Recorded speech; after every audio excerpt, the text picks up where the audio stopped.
Lucky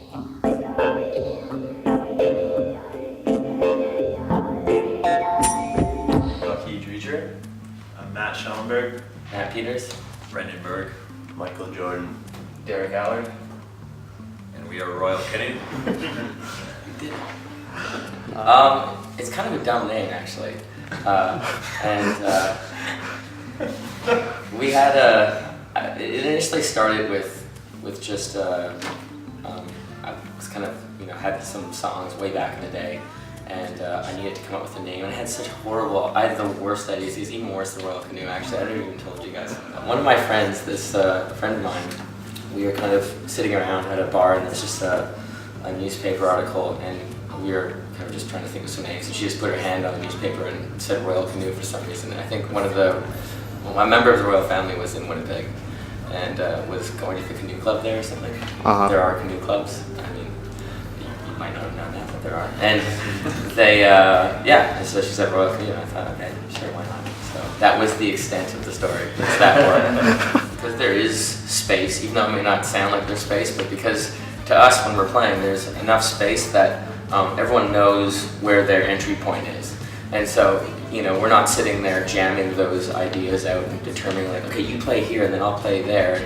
All of that work is already done for us. And so when we're in the studio, we kind of, create all these intersecting layers. And then when we go to learn the song live, it's a matter of just putting together that puzzle. So, who plays what here? Okay, I can't sing two parts at once, or Bucky can't play two guitars, or whatever the case may be. And so it's always like a bit of a compromise. Everyone kind of finding out their moment. But once that happens, I mean, I guess we've just played enough together, done enough shows that it seems like once we figure out how we're going to play it, getting that to the point where we can perform it isn't that. I don't know. It doesn't seem that difficult, but it's very collaborative. I'd say as collaborative as it can be.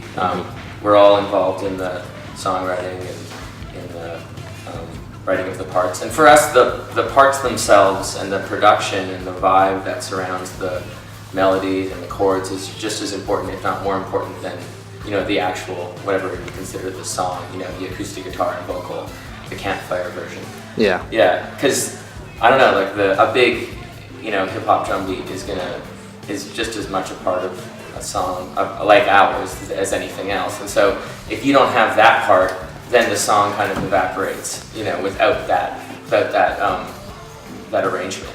And so we see that as such a huge part of the creative process is actually writing those parts, and everyone's very, very involved in that. Mm-hmm.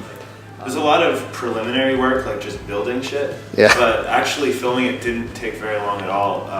And then afterward, the director Nathan Bowie just worked his ass off. Like he's an amazing editor, Yeah. and like all the special effects, but also just his vision for like the not special effects. Like when the drums fly away, that's us walking away with fishing line tied to each one, making sure they don't tip over. And like when the guitar is floating, also it's like a fishing line thing. And I like sewed these really, really long arms that I just went like this with, and it just looks really crazy. And so there actually was a whole bunch of stuff that wasn't just computer stuff, but yeah, I think the process was long and hard, especially for Nathan, but the actual filming of it was just like a couple hours. But it was one of those things when it was done, we had no idea what it was going to turn out, how it was going to turn out. There's a lot of the days leading up to that. There's a lot of kind of sweat released, and the actual recording filming was fine, but when it was all done and we were packing up, I know I had this feeling like, wow, that's going to be awful, and then it just worked out, yeah, because you just have no idea how all the pieces are going to come together if you don't have the type of mind that can think visually about okay, that's going to go there, and these effects are going to make this look a certain way. And but he's so good. He's such a great vision that in the end it worked out. Uh-huh. We're on tour now till pretty much the start of December. So we do some of our own dates in Canada coming up in the Northeast US. Then we do a 3-week tour with Tricky in the US, and then do some more of our own stuff, and then head over to Iceland and Europe for a bit. So yeah, trying to tour the record pretty hard this fall, and then probably take a bit of time at home to keep writing, and then probably tour some more. Just lots of touring. Mm-hmm. And Go home and write and watch hockey, and then get back on the road.